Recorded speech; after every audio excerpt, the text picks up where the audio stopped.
Hello everybody, it's Yashar here, back again with another video, and in this video I'm going to talk about the 3 stocks that I'm probably going to buy today after receiving my paycheck from my work. I usually buy stocks 2 times during a month, one in the second week of each month, which is the income I receive from my own business, and one at the end of each month with the money I receive from my full-time job. The stocks I'm buying today are 2 Canadian stocks, Equitable Group and Power Corporation, and one Chinese stock, which is Pinduoduo. I analyze Power Corporation stock in detail in separate video on this channel, and I will leave a link to that video in the description box below. I will also analyze Equitable Group and Pinduoduo stocks in the coming weeks, so if you want to see my detailed stock analysis for those companies, make sure you subscribe. The Canadian stocks experienced a relative drop in their share price in the recent market correction, and in my opinion, they are in the fair value territory. For Pinduoduo, I believe it is extremely undervalued like so many other Chinese stocks in the market, but it has a huge growth potential, which in my opinion outweighs the risk of investment in this company.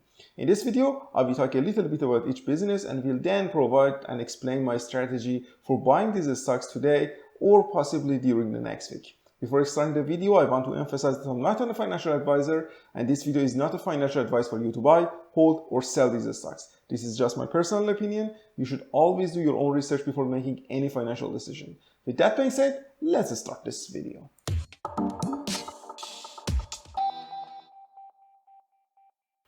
The first company that I will probably buy its shares today is Equitable Group.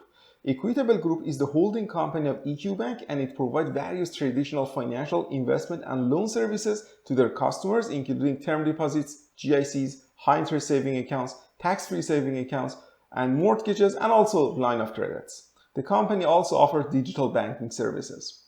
They are popular between millennials for no-fee services and of course their high-interest saving accounts, which usually pay a much better interest rates than traditional banks in Canada. At the moment, Equitable Group pay a quarterly dividend with a yield of 1.5%. The market capitalization of the company is around 2.48 billion Canadian dollar, and their shares are traded on TSX for almost 73 Canadian dollar at the time of recording this video.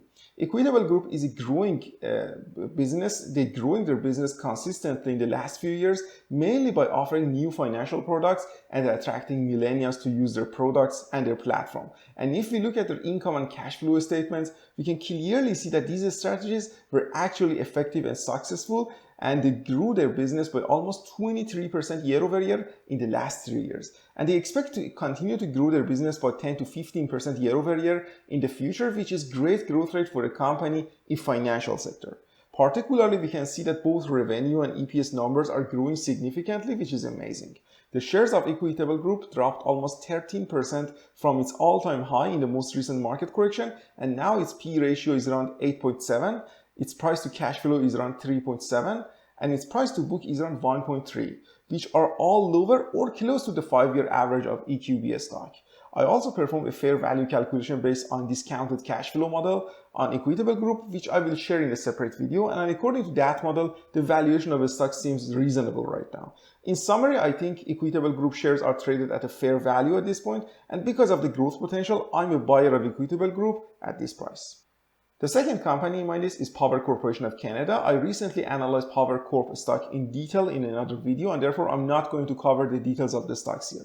Power Corp is an international management and holding company which focuses on financial activities, financial services in North America, Europe, and Asia, and its core holdings are insurance, retirement, wealth management, and investment businesses.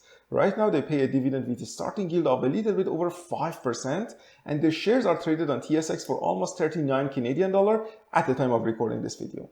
Power Corp share price dropped almost 10% from its all-time high in the recent market correction, and in a rising interest rate environment, the insurance businesses and financial services usually perform very well. As such, I think this is a great opportunity to buy this amazing business with a strong balance sheet close to its fair value. I already started to dollar cost average into Power Corp during this dip and will probably continue to buy another chunk of the shares today. The last company in my list is Pinduoduo, which is of course the most controversial stock in this list. Pinduoduo is the third largest e-commerce platform in China after Alibaba and JD.com, and it has 13% of market share in China, which is huge.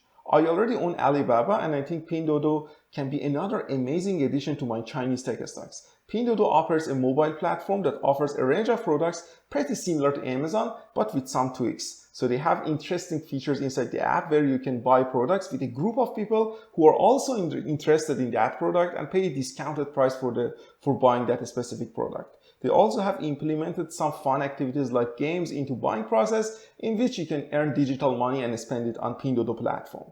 I will dive into Pinduoduo stock and its platform in a separate video very soon, so stay tuned for that video. Pinduoduo has a market capitalization of almost 56 billion US dollar, and its shares are traded on Nasdaq for almost 45 US dollar at the time of recording this video.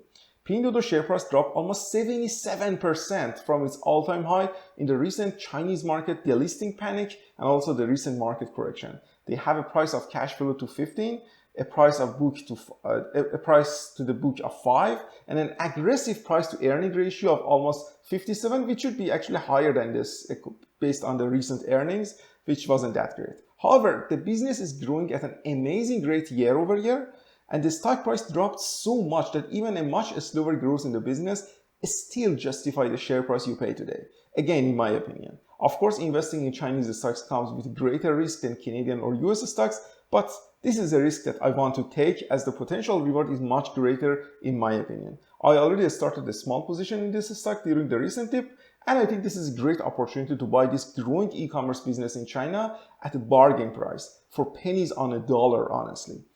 There you are, guys. These were the 2 Canadian stock and 1 Chinese stock that I will probably buy today or during the next week if the prices, of course, remain relatively the same or goes lower than this. I hope you enjoyed the video, and if you enjoyed the video, consider subscribing to the channel to see similar videos. Thank you for watching, and I see you in the next video. Farewell.